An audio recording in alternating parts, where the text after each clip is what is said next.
and welcome to the Monday evening.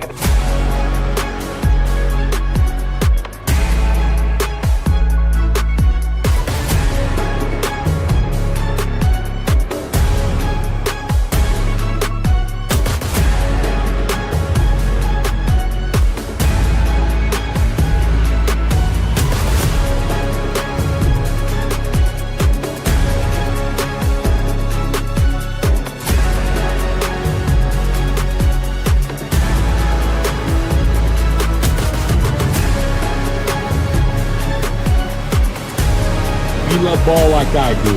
After Dark's a must listen. It's where I go to get my hoops fixed. This is Field of 68 After Dark.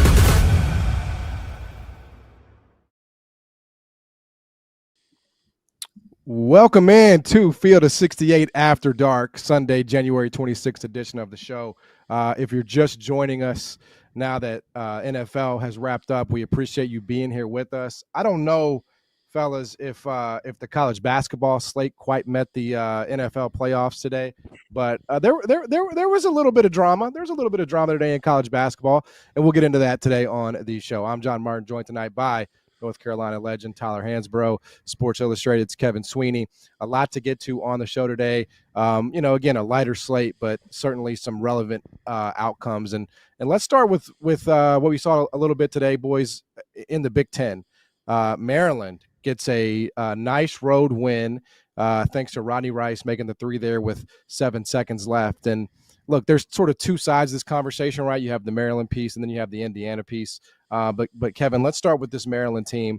You know, I've been kind of back and forth on them. I don't really know what to make of them. I know they beat UCLA. I know they won today on the road, although they were 3.5-point favorites. Don't cover that number. But are they sort of finding something here a little bit as we get into January and February, proving that maybe they are more than, a quad four merchant? Look, I thought this two-game road trip at Illinois, at Indiana was just massive for their confidence, because not just this season, but really under Willard, 3 years now, they have really struggled on the road. And they've struggled in those kind of 50-50 games that you have to win if you want to elevate your program. And for them to go thump a good Illinois team and then turn around and back that up with a road win at Assembly Hall. Again, Indiana's down, but one of the toughest places to play in college basketball still. Mm-hmm. Like that says something, and I think it's a huge, huge win for their confidence, right? And for this group going forward to have that energy behind them that they can win on the road, it's massive. It boosts their resume in a big way as they try to climb the seed list. We were doing bracketology, obviously fielding the 68 Mondays and Fridays. They were in that 8, 9, 10 seed range. Like, don't win these two games, all of a sudden maybe you're sweating the bubble. Now with these two wins, 2 quad ones, like, totally changes your season and puts them in a position to climb pretty quickly. So, I saw them Thursday in Champaign. I thought they were super impressive. Obviously, their size with Queen and Reese is really impressive, but I don't think people really realize just how good Rodney Rice has been, and they really don't realize how good Jacoby Gillespie has been. He is a phenomenal point guard. 9 assists today, 8 assists, 1 turnover against Illinois. Can go make tough shots, can handle the ball in clutch moments, can guard the ball. He has been a huge addition, and when you have good point guard play and physicality up front, you got a chance to do some special things in March. Tyler, you gotta appreciate this Maryland team, right? I mean, because you don't really see a ton of the 2 big lineups in 2025, man, and that's who they are with Queen and Reese. Yeah, you know me. I love going inside. I love old school basketball. I'm not too big on the hemorrhage threes, and that makes you a better team. And I'm with Sweeney on this one. These 2 quad one road wins for Maryland are huge. Winning at Illinois, you know what I think of Illinois. I think they're a quality team. I think they can. They have the capability of making a tournament run, and also Illinois is hungry.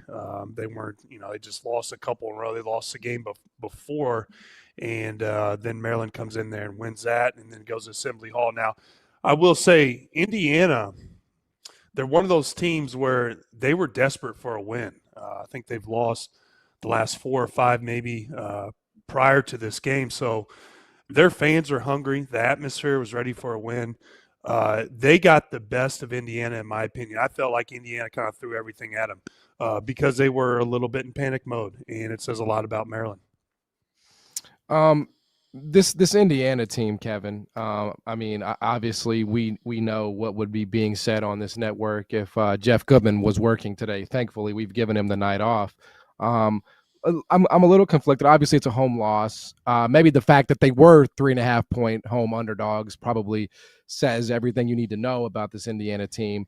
So how do you sort of square a technical sort of overperform, but maybe that's only because the bar has just been moved so low for this Hoosiers team? Yeah, look, I thought this week was going to tell us a lot. You go and win at Ohio State, and you get a little bit of momentum back, a little bit of confidence back, and you're staring down coming up at Purdue, at Wisconsin, home Michigan. Like, that is a gauntlet, right? At Michigan State after that. Like, that 4-game gauntlet you knew was coming. And so you get a beatable Northwestern team in Evanston, and then you get a home game against Maryland. And I thought their fight was good, right? Like, they rolled over against Illinois. It was very obvious. I thought these 2 games they battled, but they just don't have enough cohesion. They make too many mental mistakes against Northwestern. Like the threes they were giving up in the second half, just like really simple defensive execution stuff that they didn't execute, right? And there's just too many lapses and too many small errors that they make to win close games. And it's been a big problem. It was a big problem today. I thought their execution in the final possession today, the shot that they got for Miles Rice was not great. You know, it's a out of timeout situation with under 5 to go. Like, you can get a better look than a turnaround 3 in the corner, and that's what they got. So, look, I think the gauntlet is coming. I'd be surprised if Indiana navigates it well. For now, you know, sort of hovering around that bubble picture. But if they get popped here in the next couple of weeks, the way I think that they will, and I think that the numbers say that they will, I think they'll be double-digit underdogs in 3 of their next 4. All of a sudden, I think that the picture gets very bleak very fast for Mike Woodson. Yeah, I mean, Tyler, this is a brand, or, you know, I mean, it should be a brand. Maybe brands are different in 2025, just the environment that we're in. But this is an Indiana team that's lost 4 or 5, and like Kevin mentioned, you know, you have the real gauntlet coming up. So can they fight out of this, or is the bottom just going to continue to fall out here for Mike Woodson? I'm not putting this team in the trash just yet. And the reason why I say that, when you look at some of the data, they have no loss outside of quad 1. Now, that's just me being positive. They don't have many quality wins either. Their best quad 1 wins are at Penn State and at Ohio State. But I will say this. We'll figure out. The reason I'm not throwing them away right now is because if they go at Purdue and then they go at Wisconsin, and they get 2 dubs in a row, those are good quality wins, and that gives them a little bit of hope. They lose these 2 games coming up, I'll put them in the trash. And that's not disrespectful. I'm just saying these next 2 games to me are going to determine the outcome of their season. And, you know, Sweeney touched on a really good point. Their on-the-ball screen defense was horrendous, especially when you look at Rodney Rice when he made that shot. You've got to know, as Indiana, they're going to put Ballo in a pick and roll in some situation, ball screen, and try to get that mismatch. Rice was, I mean, that was a pretty open look, and you got to know that they're going to attack Ballo in that situation. And then to go down and have the ball, you know, only down 1 and then shoot that 3 from the corner as your last second, you know, your option to try to win the game. That was not a good look. They'll have to clean some things up. I've always said I thought Ballo 40 minutes or 39 minutes. That's a lot of minutes for a big, his size, and I'm not sure that workload is sustainable. You're going to have to get some bench effort. Goody's going to have to step up and give you some good quality minutes too. And you have to, you know, find something on your bench if you do want to see a little bit of hope for the rest of your season. So you're not throwing them in the trash, but you're looking at the trash can. You're looking at it though, and you're thinking about it. I'm debating it. Yeah, I mean, it's the trash can's open. I just haven't put them in there yet. So yeah, exactly. All right, they're on trash can watch in Tyler's household.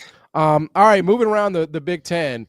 I think Illinois is, just based on the conversations that we have in our group chat. I don't know what everybody on social media says about them, but I think Illinois is probably the most polarizing team in college basketball. I think if you just took 100 people, 50 would say that team has, Final Four potential. 50 would say, they have no shot because of their interior, whatever the case may be. So, Kevin, we'll start with you. They do get their get back on Northwestern, 83-74. I know, obviously, they're missing some key pieces with their big man, and he continues to be out. But they do, again, get it right against Northwestern. Do you sort of get that sense with Illinois that they are among the most polarizing teams in college basketball?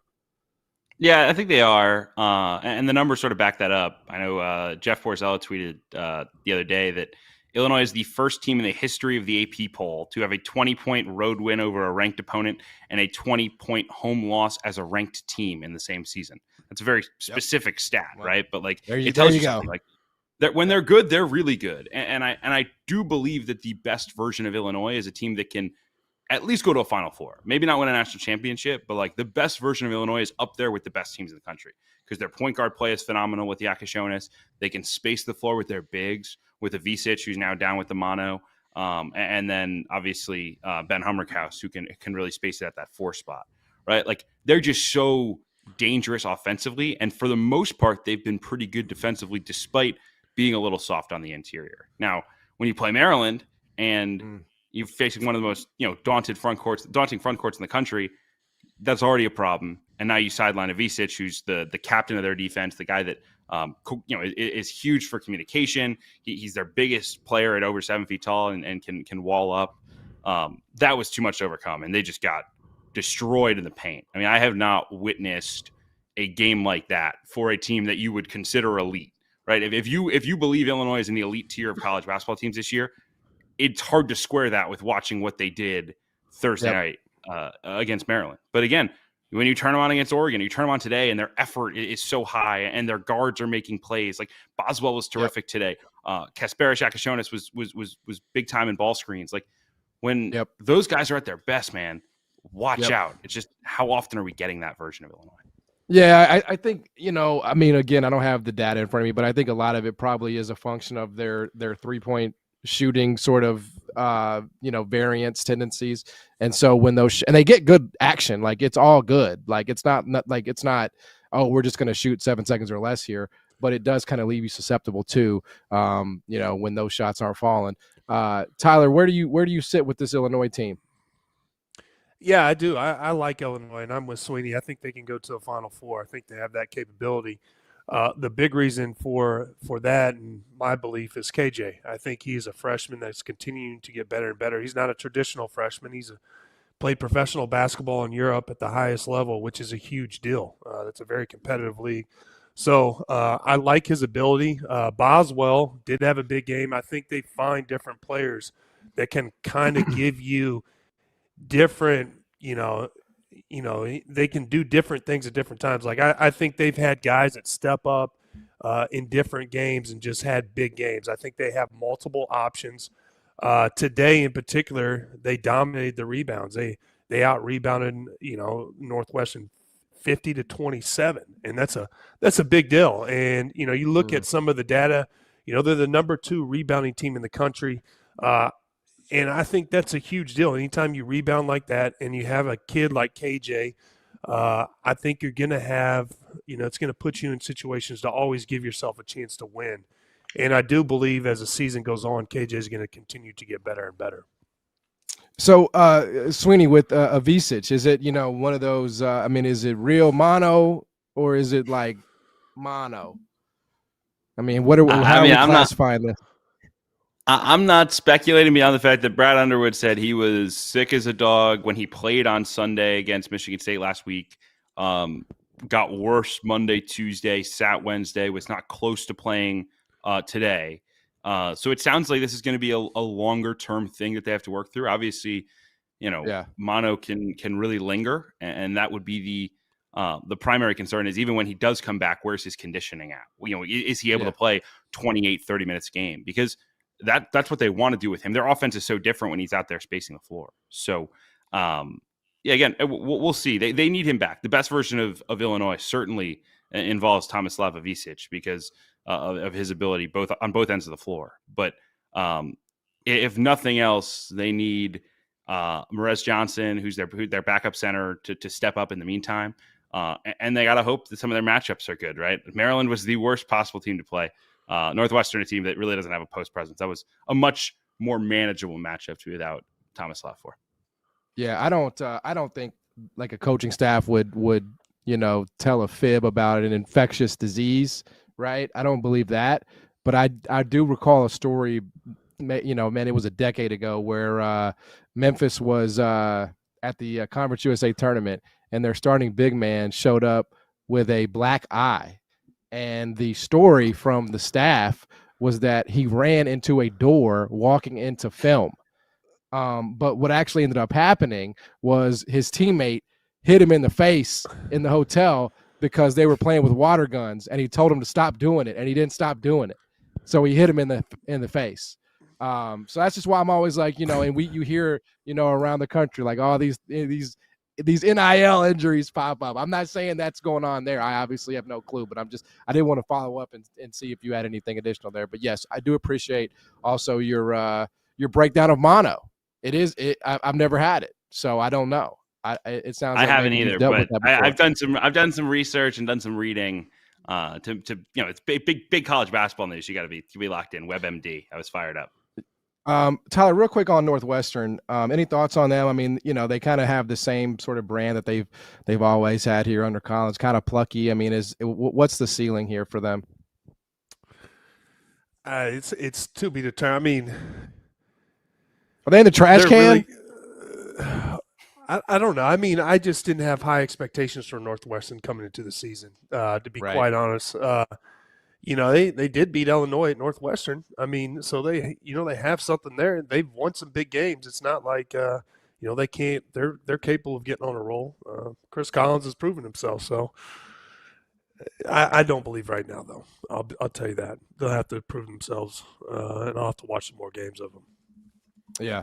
All right. One more result that we wanted to touch on here before we get to some things that happened around the country in college basketball. And also yesterday, I mean, what a day of hoops it was yesterday, breaking down and recapping some of those.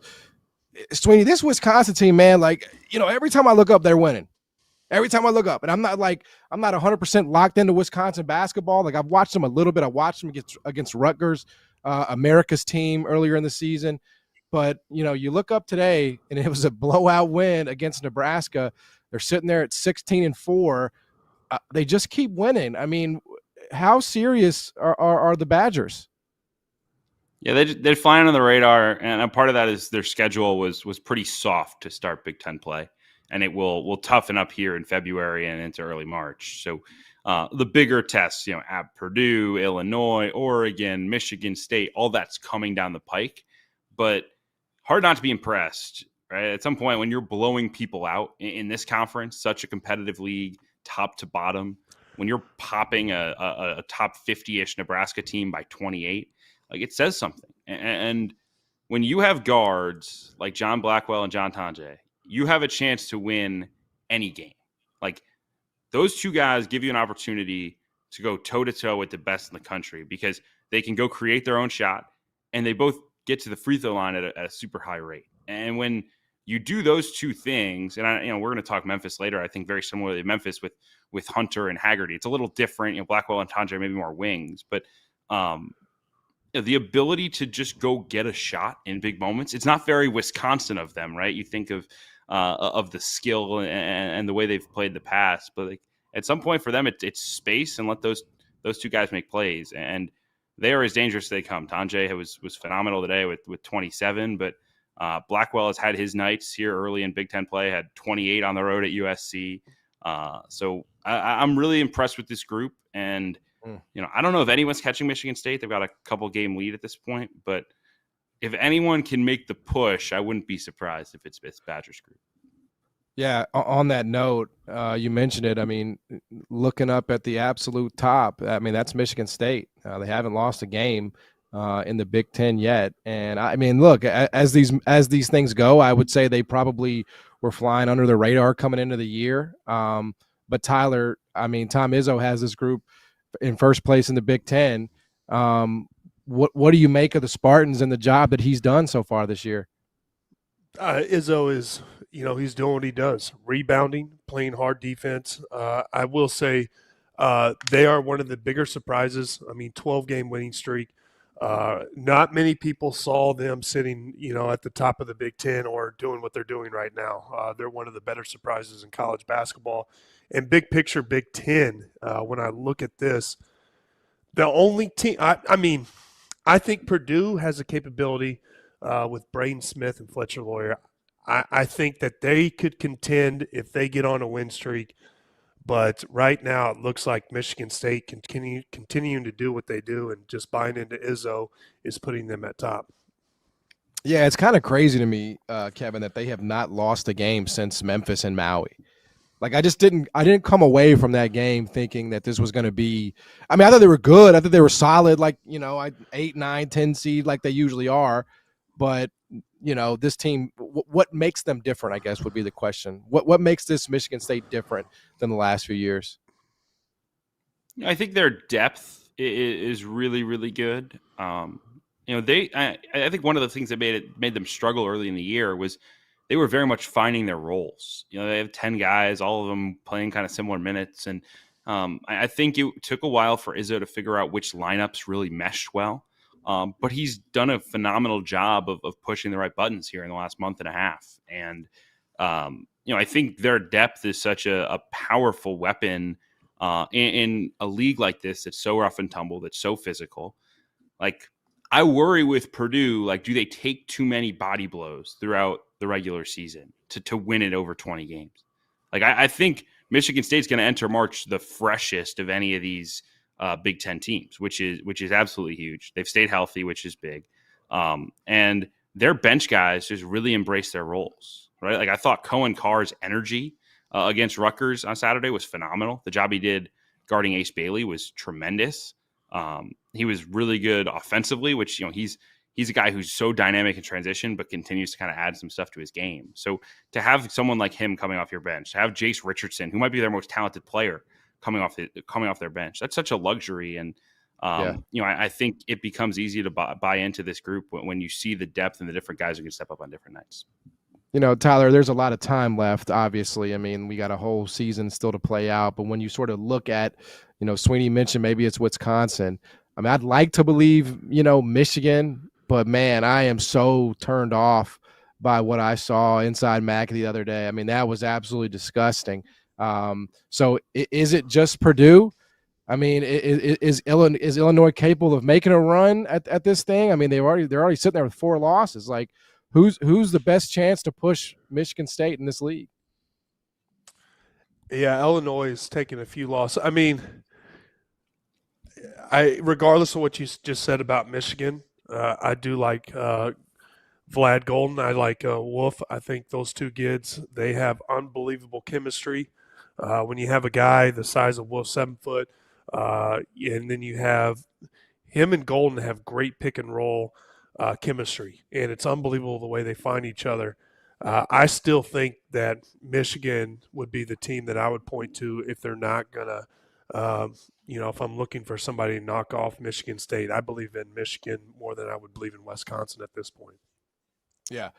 Listen, a lot more to get to around college basketball. Memphis got an absolutely huge win for them today in their league as they're trying to climb the ladder here. And also a game yesterday that Tyler Hansbrough said made him get out of his seat.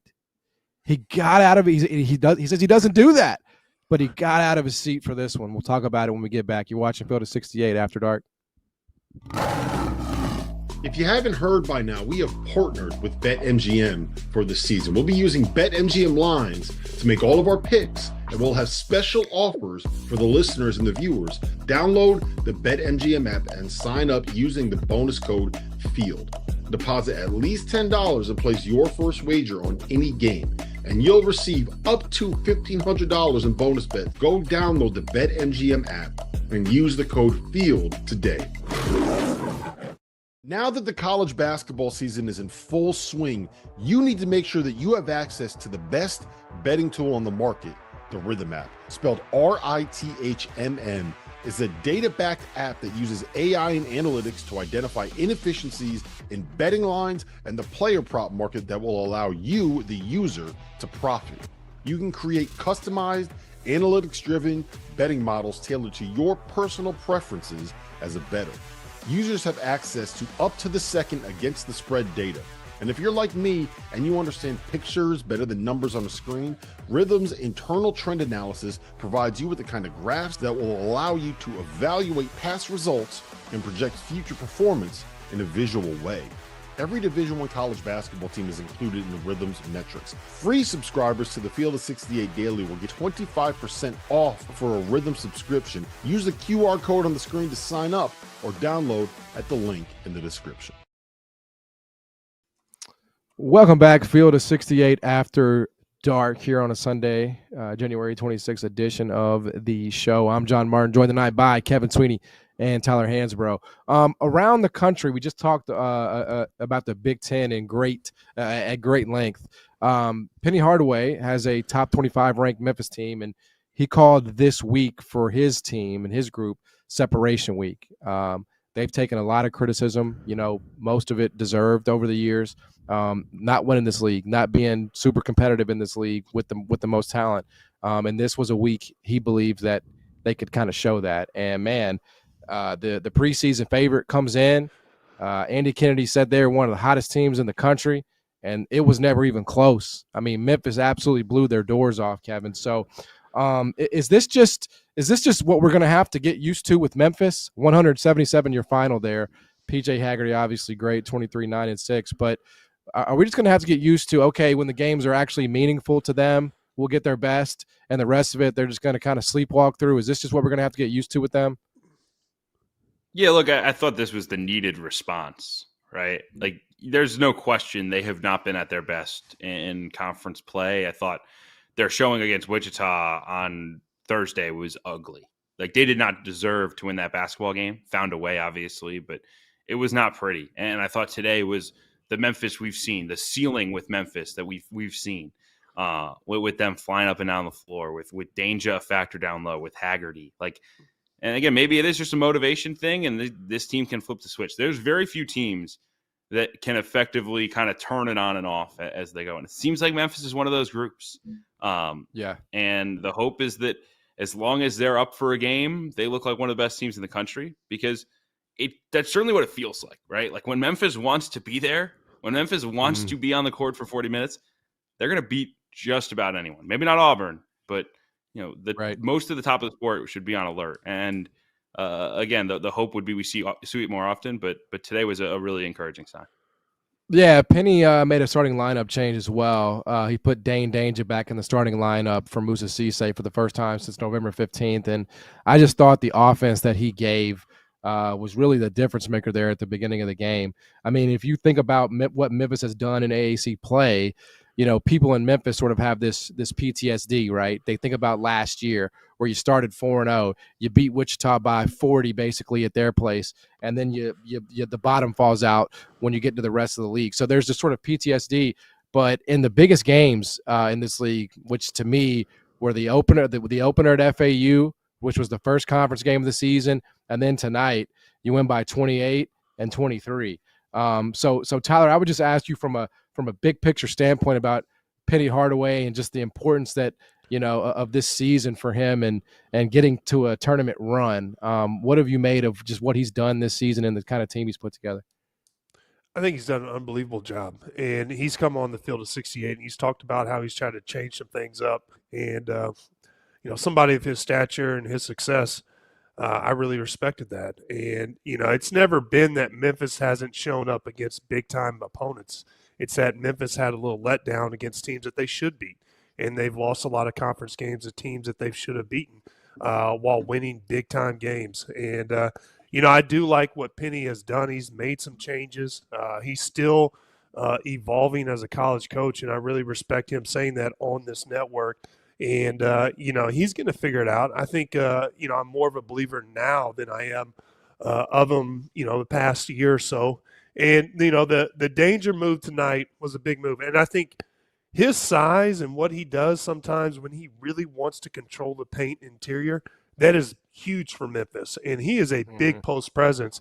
And if they get productive in big-time play from Danger, I think they're going to be even this team is going to make a run just because you know what I believe in bigs, and I think the rebounding, the rim protection, and having a big that you can go down low to get you a bucket when you need it is huge, especially in the tournament. Yeah, that was a statement tonight, obviously, for Memphis, and I believe now sole possession of the American. By the way, no shame in not winning the American when you shared it with Houston for all those years. You know, I mean, Kelvin Sampson is unbelievable. He's done an amazing job, which leads us right into our next discussion here, which is that game yesterday between Houston and Kansas. I certainly think it was the best win that you will see in college basketball this year. That might be underselling it, Kevin. But the way that Houston snatched victory from the jaws of defeat twice, and maybe that's even underselling it, but it felt like that team was dead, no chance to win this game, and they refused to go down. Believe it was the second time that Kansas has lost at home after leading at half in the last 82 games, and I think that kind of sums it up well. How about that win last night for Houston Cougars basketball and Kelvin Sampson? I mean, unreal, right? I mean, the threes in overtime, after the missed free throws, after the turnovers, like you couldn't script it. I mean, it was a dream scenario, but I did feel like their effort just sort of epitomized everything that this Houston program has been under Kelvin Sampson, right? Like it is a true never say die attitude. Those guys play unbelievably hard, whistle the whistle. Maybe the hardest playing team consistently in college basketball. And when you do things like that, the college basketball gods reward you over and over again. Like if you are the hardest playing team, you will find ways to win that, people would not believe. And I still don't know that I believe what happened last night, but an absolutely huge win that changes the landscape of the Big 12 title race. You win at the Fog, it opens things up. They're still the only undefeated team in the league. Knocks Kansas down a peg pretty significantly. But I just thought their belief and their resolve in some of those key moments on the road, one of the toughest environments of college basketball, was incredibly, incredibly impressive. And for them to find a way to a remarkable win, I mean, that was as good a win as anyone will get all season, I think, in college basketball. Tyler, you said you had to get on your feet for that one. Just watching. Yeah, I don't listen. I don't leave the lazy boy much. I stood up and started yelling. I wasn't even watching the game with anybody. When Uzan hit that three, I think to send it into overtime. Yeah, I lost it. I couldn't believe they're going into overtime. And let's just talk about it. I think Bill Self is one of the best coaches at after timeout plays to get a bucket, and they turned the ball over. I was super shocked there. But while watching the game, the one thing that really stood out to me was I really felt like Jawan Roberts got the best of Hunter Dickinson, especially late in the game. They kept putting him on that ISO right on that left elbow and just clearing out and letting him take one or two dribbles, getting past Dickinson, going up with that left-hand hook right at the rim. And in my mind, I'm like, are you not going to cut off his left? Make him shoot it with his right. And he played unbelievable. And I will say this was one of my favorite games I've ever watched in college. And the reason I say that is because how hard Houston played. Sweeney just talked about it. I have not seen a team play that hard this year. They were doing everything they could to win. They're turning them over. They're pressing. They're getting rebounds when they needed to, executing when they needed to execute. And it was just satisfying to see because sometimes, especially in the NIL, we get a little upset because kids are getting all this money and we're not seeing the effort or the level of play sometimes as viewers that we want. Houston brought it, and you don't just walk into Lawrence and win it. And I've always said Kelvin Sampson's he doesn't get the credit he deserves. He didn't get it, in the Coach of the Year. I didn't think he got considered in a lot of the Coach of the Year talk past few years, but I think he's done an unbelievable job, and he definitely deserves his credit and a little recognition this year for what he's doing for the Big 12.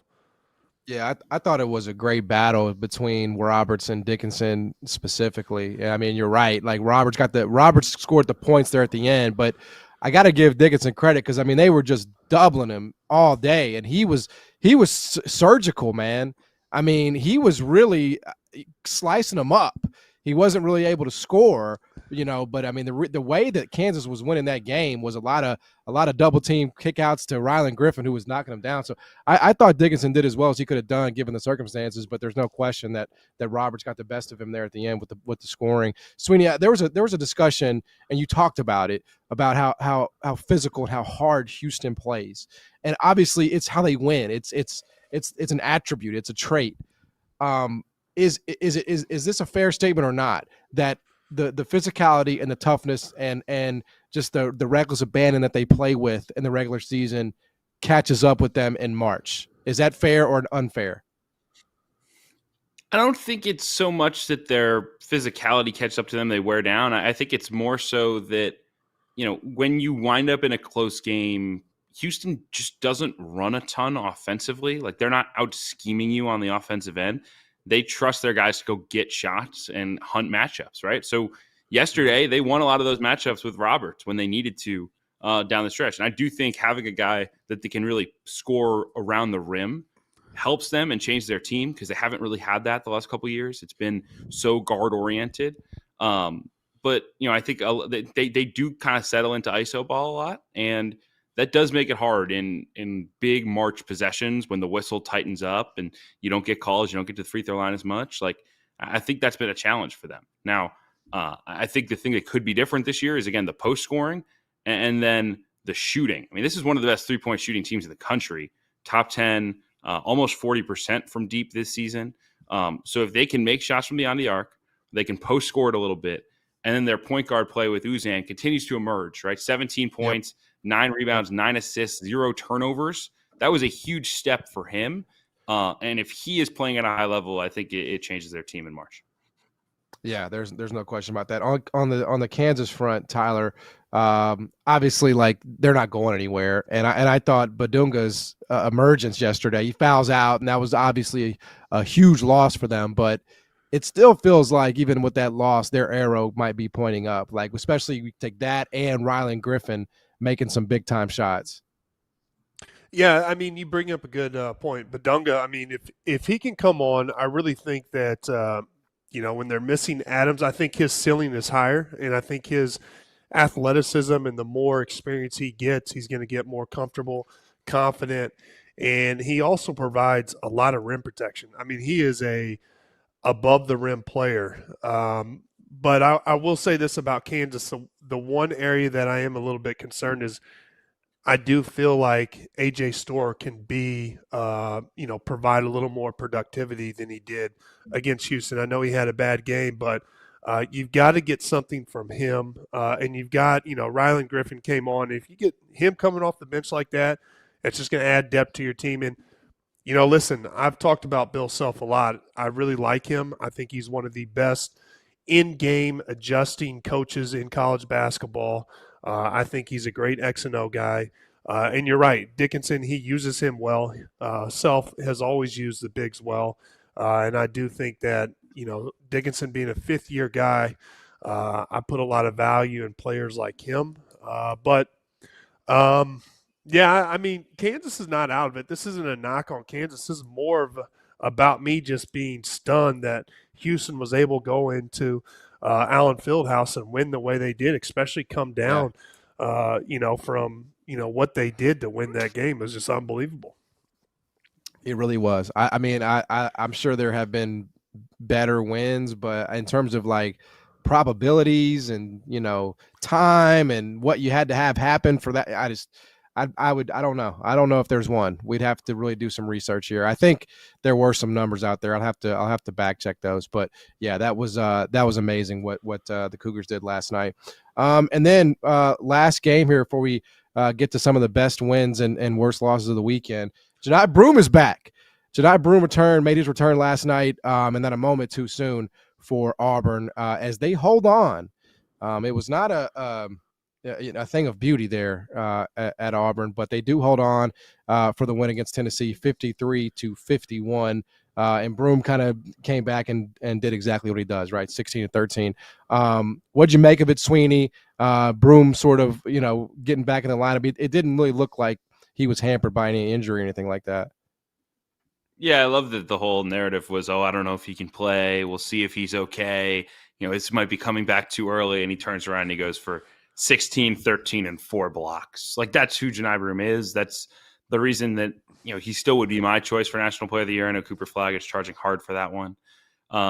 This was old school fistfight basketball, right? Auburn's been one of the most efficient offenses, not just this year, but in the history of college basketball, if you look at the analytics. And Tennessee dragged them into the mud, made it a fist fight, and Auburn beat them at their own game. And I think so often when you're looking for teams that can go win it all, that can win 6 straight in March, it's, can you win different ways against different styles of opponents? And I thought this was a really good proving ground for Auburn to say, yeah, like, if we get forced into a slow, half-court, grinded out defense first affair, like, we can go win that game too.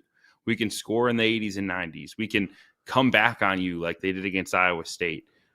We can play physical like we did against Houston. Like, they've checked so many boxes, and this is another feather in the cap of what I believe is the best team in the country.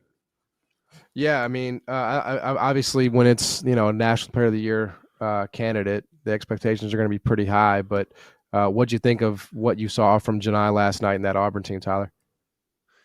Yeah, I'm with Sweeney. He's the National Player of the Year right now. I think that you've got to reward Auburn for what they're doing. It wasn't a beauty contest. You're right, John. And a slugfest, I like that one, Sweeney. And you look at it, Tennessee shot 18% from the three-point line, then Auburn shoots 15%. Just an absolute slugfest.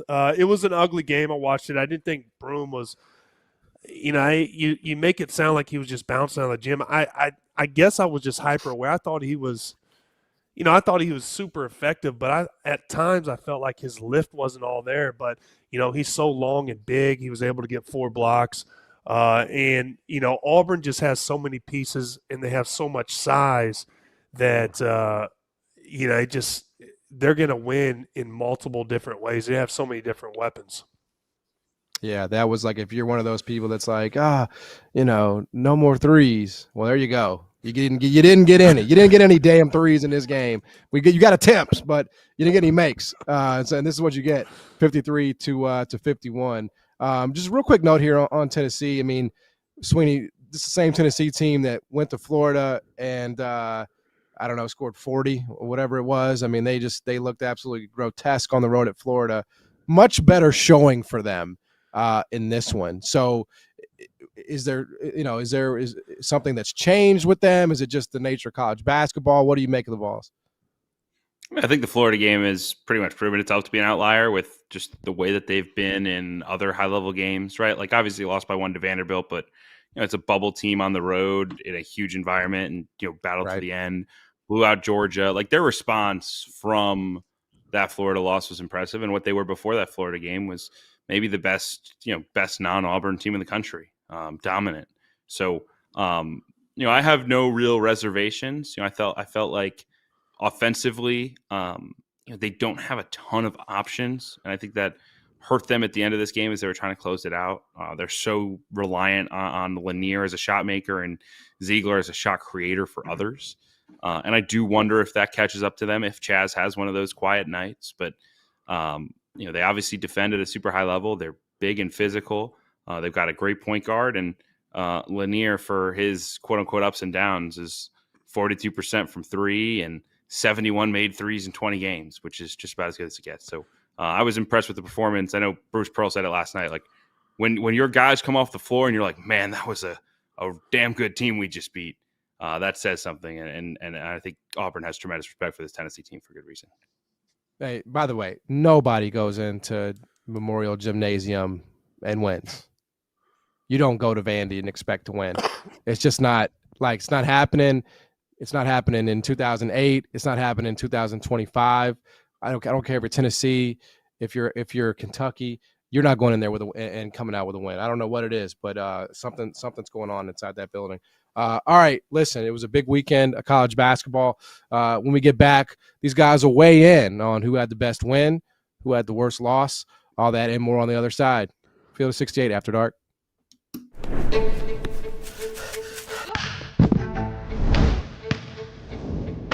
There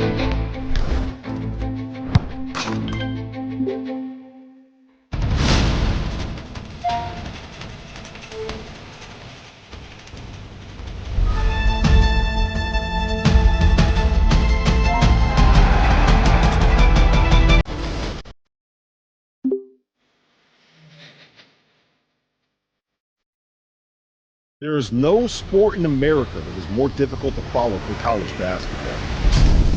It can be overwhelming. That's where the Field of 68 Daily comes into play. The Daily is your go-to source for injury updates, recruiting news, and transfer portal additions that actually matter. For just $50 a year, get access to the same information that your favorite team's coaching staff is subscribed for. Quality content can be hard to find in the college basketball space. The Daily is here to help you with that. Would you be surprised to find out that the Field of 68 is home to more than 35 podcasts? More than 25 team-specific podcasts that are hosted by the people that know what fans want the most. The Goodman and Humble podcast, the DTF podcast, the A10 Insider podcast, and the Mountain West podcast. But wait, there's even more. The Field of 68 will be launching the ACC Insider podcast this year. Subscribe to this channel and come along for the ride. All right, welcome back. Field of 68 After Dark here on a Sunday, January 26th edition of the show. I'm John Martin, joined tonight by Tyler Hansbrough and Kevin Sweeney, recapping what was a very busy weekend in college basketball. And it's kind of that time of the year where we're really starting to kind of like find out who's who, right? Who's about what. It's getting to be about that time, and nut cut time, as they say. You think about the weekend, obviously today counts as well. Kevin, who had the best win of the weekend from where you sit? Man, I got to give a huge shout out to Texas. I mean, back against the wall, at home, against a rival, you get punched in the mouth, down by 22 early in the second half, and just never rolled over. Kept battling, got helped along the way, I felt, by Texas A&M. Some of their execution maybe a little bit shaky, but I thought in terms of biggest wins, like what it means for their team this season, to find a way to win that game for Texas was just absolutely massive. And it sets them up to stay in that NCAA tournament conversation. You didn't want to fall to 2-5 in the league. Instead, here you are, 14-6, 3-4 with some legit wins, and a manageable next stretch with LSU and Arkansas coming up in their next three. Yeah, to get that done without Weaver, and I know they were missing another guy too. That was as good as it gets. And also for A&M, it was like, in the span of 1 week, they kind of showed you like their greatness, and they also showed you their ass, because just watching that sort of devolve for them, being up 22 in the second half, with Texas. I don't know if you had any thoughts on A&M. I mean, I think they're a good team, but man, it was brutal watching them just kind of throw that game away yesterday. They had a 2.1% chance to win against Ole Miss at the bottom and won. And then against Texas, you turn around and you have a 97.5% chance to win the game and you lose. Like, I guess maybe everything evens out and we just roll it. But that is A&M. You're never out of a game, and you're never fully secured in a win with this group because the wild style that those two guards play. But I still believe in A&M. I think they've proven themselves with some big time wins, both in the non-conference against Purdue and Texas Tech, but also here in league play. But that's one you want back, without question. That's one you might feel on Selection Sunday. No Kaluma. That was the other guy that was out. No Weaver, no Kaluma. So that was no question, and a coming out party for sure for Trey Johnson there. All right, Tyler, who's got your win of the weekend? I want to go Vandy, but I'm not going to do Vandy. I'm going to go the best win, in my opinion, is Mizzou beating Ole Miss. Now, Mizzou's flying a little bit under the radar, the third in the SEC. They've won at Florida handily. Tamar Bates had an unbelievable game. Caleb Grill came out and had a big game. And also, Mizzou is big inside. They have 2 7-footers. They have Mark Mitchell, the transfer from Duke, coming over, playing well for Mizzou. Dennis Gates, they've kind of been a team that they've won a lot of games. Now they're starting to get a little recognition. So I'm curious to see where Mizzou goes after this, because they're in the toughest conference for sure. They're going to have their chances coming up, and they've won a lot of games. They're starting to get a little hype. So I want to see where it takes them. But I think this is a big game. A big win for them, especially against Ole Miss, which is a quality opponent. Definitely, one of the better teams in college as well. So I think this gave them a lot of momentum. Yeah, I'll take the layup. I have no problem taking layups. Right? It's just a transition layup. Of course, it's Houston. I mean that like you could play that game a million more times probably, and Houston doesn't win again. Just given the score and time and situation. So the fact that Kelvin Sampson, I mean, that's Houston basketball, right? Like everything that you saw in that game, it wasn't just, I mean, Juwan Roberts kind of took over there late, but it was, guys like Wilson hitting shots, Uzan hitting shots, and just kind of staying in it, man. And doing what you had to do to be tough and stand 10 toes down. That's a Houston culture basketball win right there, man. So I saw it up close and personal, when they were in the AAC. I miss those battles every day because you could just tell, man, you could just see when you watch Houston live in person, how physical they are, how attention to detail oriented they are. It's like, that's how a basketball program should be coached. You just don't see that everywhere through college basketball. I know I'm glazed in Houston, but man, I love that team and I love that staff. I just love the way they do things, man. And I'm glad they got the result. All right. Who gets the worst loss of the weekend, Sweeney?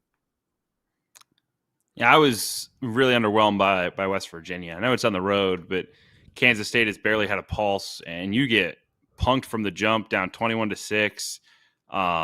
Never really in the game. And, they've gotten a lot of praise, and for good reason. I think DeVries has done a really good job. Obviously had the Iowa State win that set them up to be a potential tournament team, have the win at Kansas, have the win over Gonzaga. Their resume is still in good shape, but for them to lose at home against Arizona State, that's certainly a winnable game in Big 12 play, and then at the worst team in the league. It was a tough week for the Mountaineers, and they'll have to flush it quick because you don't want one of those long losing streaks that could derail a really promising season otherwise. Tyler, who gets your worst loss of the weekend, man? The worst loss to me is UConn. The reason I say that is because I've been hyping up UConn as well. I've been giving them a lot of credit.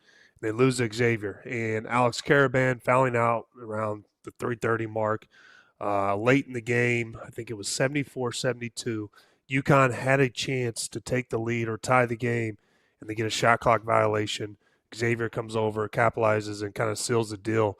And I know McNeely, their freshman, was out still, but UConn had the worst loss of the weekend to me.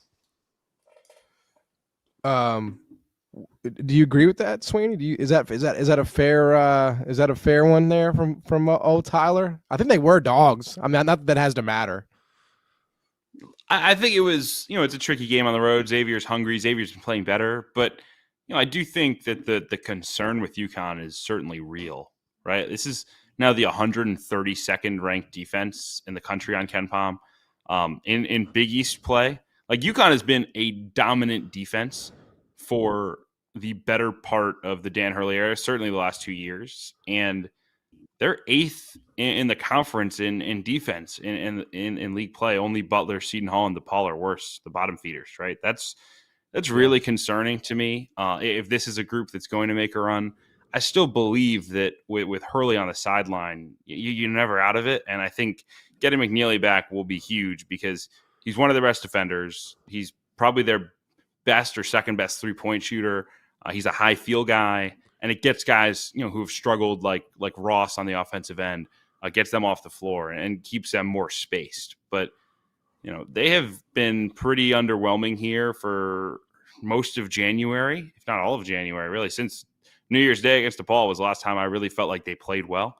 And, that's pretty alarming with this group as they try to round into form here into February and March. I'm going to go with Oregon basketball. I know that Minnesota has sort of found a little footing, right? They obviously lost a heartbreaker there at home to Ohio State, but they did have that buzzer-beating win, obviously, against Michigan.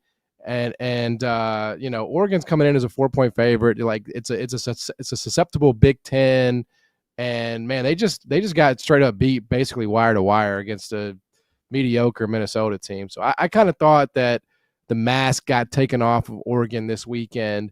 If you're one of those that thought they're like a contender or they could vie for the bit, no, they can't. They don't have the length. They don't have the athleticism. Like, Shellstad's great, and he made some plays there late to kind of keep him within striking distance, but that's about it, man.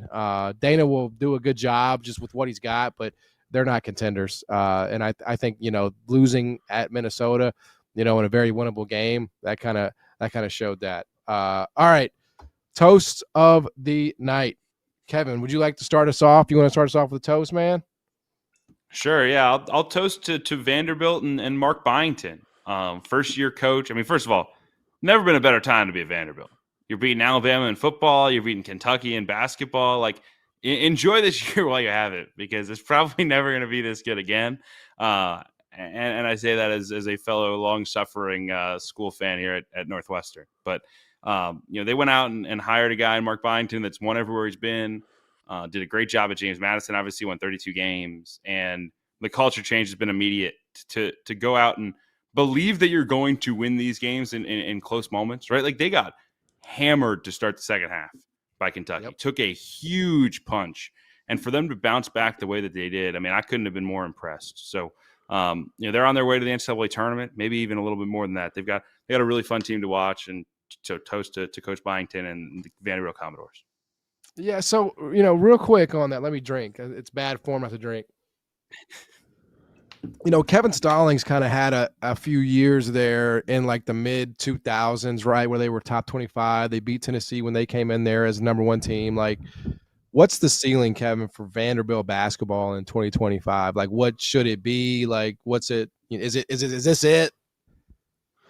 Look, I mean, I do think the money that the school has helps. You're in the SEC. Like, it's a super rich play. We were joking about it last week on the show. Like, the court storming fines are minuscule in the grand scheme of endowments and things. Like, if Vanderbilt wants to go all in on basketball and all in on sports, like, they have the resources to keep up with folks in the SEC. Now, there's some academic limitations, and what can you get done in the portal when credit transfers and things like that. And I won't pretend to be the expert on all things academic, because quite frankly, that's all the stuff that gets dealt with in house, and we don't hear about it as much. But it seems like they're turning a corner, and I think they have the guy now, right? Like, I'm not saying Vanderbilt's winning national championships or going to Final Fours, but I think under Mark Byington, like, this is not an aberration. I think they're going to be a team that is competitive in the SEC and makes NCAA tournaments pretty regularly. Yeah, what was so funny, Tyler? I was saying that like lovingly, like I wasn't trying to be disrespectful. Is their ceiling beating Kentucky? Is that what you're saying? That's what I was like. I mean, yeah, like it ain't like there's this great big tradition than that. Come on, Stack got him a couple wins against Kentucky. Don't even say that. Come on. Oh God, we're going back to Stack. All right, who gets your toast tonight? This one's not going to be very popular. I'm going to go Taylor Swift. She gets to go back to the Super Bowl. The Kansas City Chiefs got the job done tonight.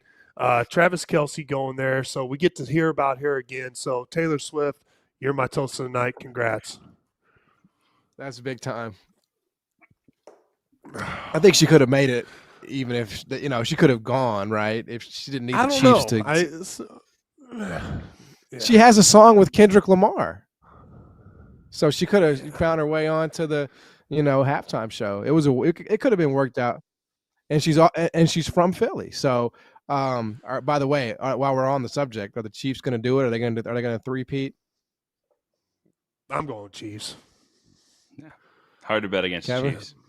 Yeah, I mean, it's just blindly close your eyes, and we've now all been fired. But yeah, I don't know. Maybe out of Arrowhead. It's different, but I don't know. It's hard. I agree. It's hard to pick against those guys. I'm going to go Penny. I'm going to go toast to Penny Hardaway, because this was a testing ground for him this entire week, this entire year, really. There were questions, there were whispers about the future of the program. And what had to happen, obviously, was make a tournament. They've clearly put themselves in position to do that. But now you got a chance to win. It's a joke league, whether they win it or not, but at least they're on pace to win it. And that would be the first time that's ever happened since Memphis joined the AAC. So I'm gonna give a toast to Memphis being in sole possession of first place in the American, which, by the way, is ranked behind Conference USA, according to KenPom. That's just unacceptable. I don't know who's running things over there, but we got to get on that. All right, that's going to do it for us tonight on a Sunday, January 26th edition of Field of 68 After Dark. Thanks for sticking with us. For Kevin Sweeney, for Tyler Hansbrough, I'm John Martin. Make sure you keep it locked here on Field of 68 all week. We're bringing you the best, most comprehensive college basketball coverage in the universe.